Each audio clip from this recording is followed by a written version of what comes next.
A'udzubillahi minasyaitonirrajim. Bismillahirrahmanirrahim. Jumpa lagi dengan Azalea Sofa Channel. Kali ini kita akan membahas kisah Nabi Musa alaihissalam. Nabi Musa alaihissalam lahir pada tahun 1527 sebelum Masehi. Lahir di Mesir pada masa pemerintahan Marnefat. Pendapat lain menyebutkan bahwa adalah Ramses Akbar atau Tutmois atau Fir'aun. Musa adalah pemimpin dan Nabi Bani Israel. Misinya adalah membawa Bani Israel keluar dari Mesir. Namanya disebut sebanyak 136 kali di dalam Al-Quran. Fir'aun bermimpi melihat api yang datang dari arah Baitul Maqdis membakar wilayah Mesir, tetapi tidak membahayakan bagi kalangan Bani Israel. Tatkala bangun, akhirnya seluruh tukang sihir dan para nujum dikumpulkan buat mengartikannya. Sebagian besar berdasarkan mereka mengungkapkan bila akan lahir seorang anak pria berdasarkan dari kalangan Bani Israel yang bisa menghancurkan Mesir. Sejak ketika itulah Fir'aun memerintahkan kepada para tentaranya buat menangkap atau membunuh pada setiap anak laki-laki yang lahir dari kalangan Bani Israel tanpa terkecuali. Seiring berjalannya waktu, saat pakar nujum mendatangi Fir'aun dan mengungkapkan bila tidak akan lama lagi akan lahir anak laki-laki yang akan menghancurkan kekuasaannya. Mendengar berita tersebut, Fir'aun pun langsung memerintahkan pasukannya buat melakukan pencarian secara insentif kepada kalangan kaum Bani Israel yang akan lahir pada saat itu.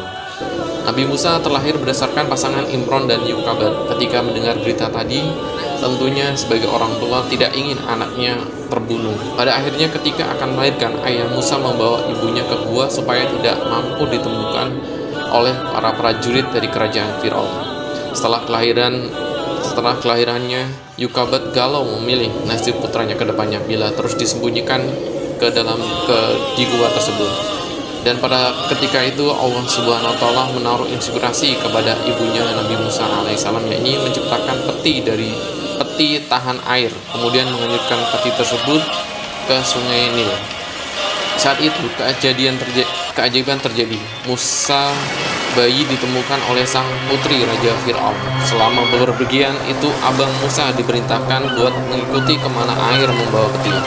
Kemudian selesainya dibuka, sang istri Fir'aun bernama Aisyah mendapati ternyata isinya merupakan bayi kecil dan menggemaskan. Sebab merasa iba, akhirnya Aisyah menetapkan buat mengangkatnya menjadi anak. Niat tadi lalu diutarakan kepada Fir'aun. Meski dalam awalnya ditolak, tapi akhirnya harapannya diterima. Selanjutnya beliau mencari inang pengasuh yang nantinya akan menyusui hingga relatif usia dewasa.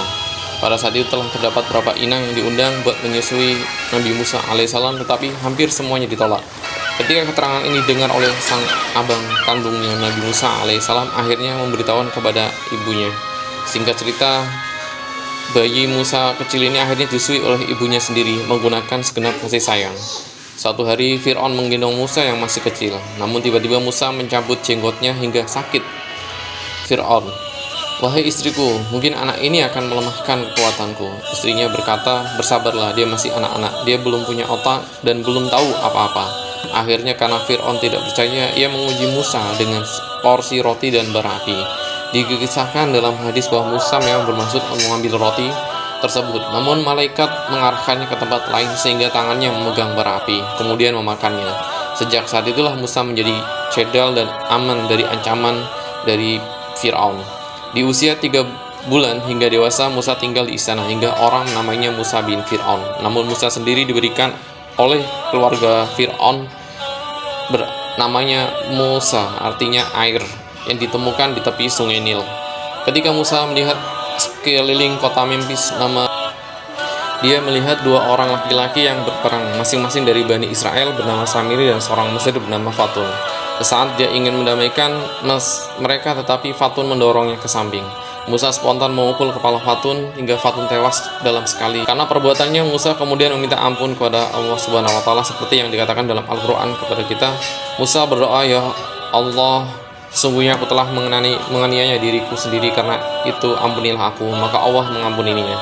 Sungguhnya Allah, dialah yang maha pengampun lagi maha penyayang.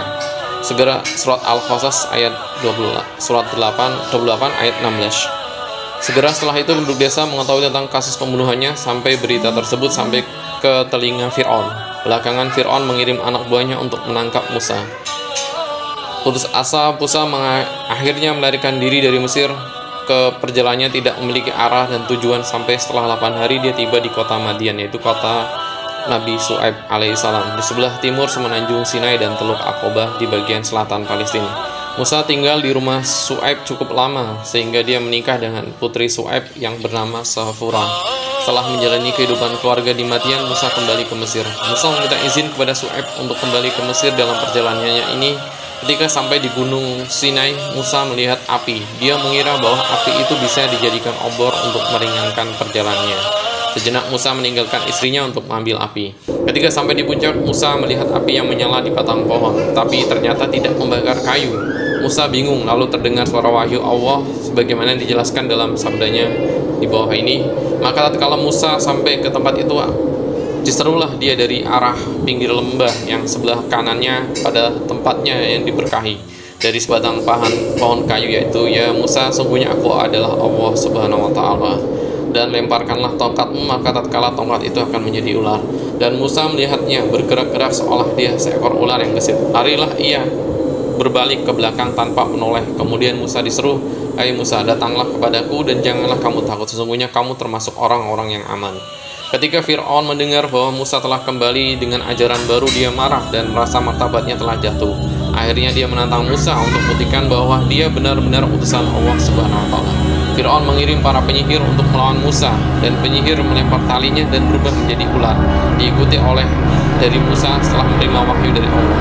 "Dan lemparkanlah apa yang ada di tanganmu, niscaya ia akan melahap apa yang mereka perbuat."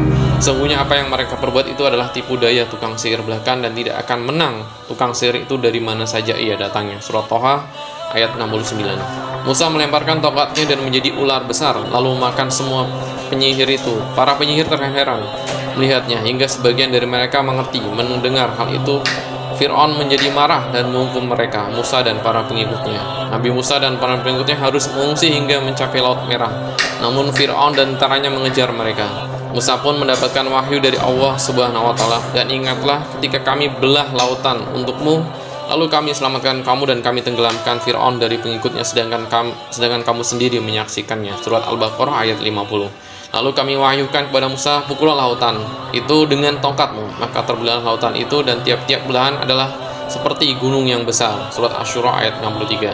Saat kemudian Musa menghantam Laut Merah dengan tongkatnya, dan laut terbelah. Musa dan para pengikutnya berlari menyeberangi laut sehingga mencapai tepian di sebelah Laut Merah, sementara Fir'aun dan pasukannya masih berada tengah laut. Kemudian Allah Subhanahu wa Ta'ala menutup Laut Merah tersebut. Akhirnya Fir'aun pun tenggelam bersama pasukannya di Laut Merah.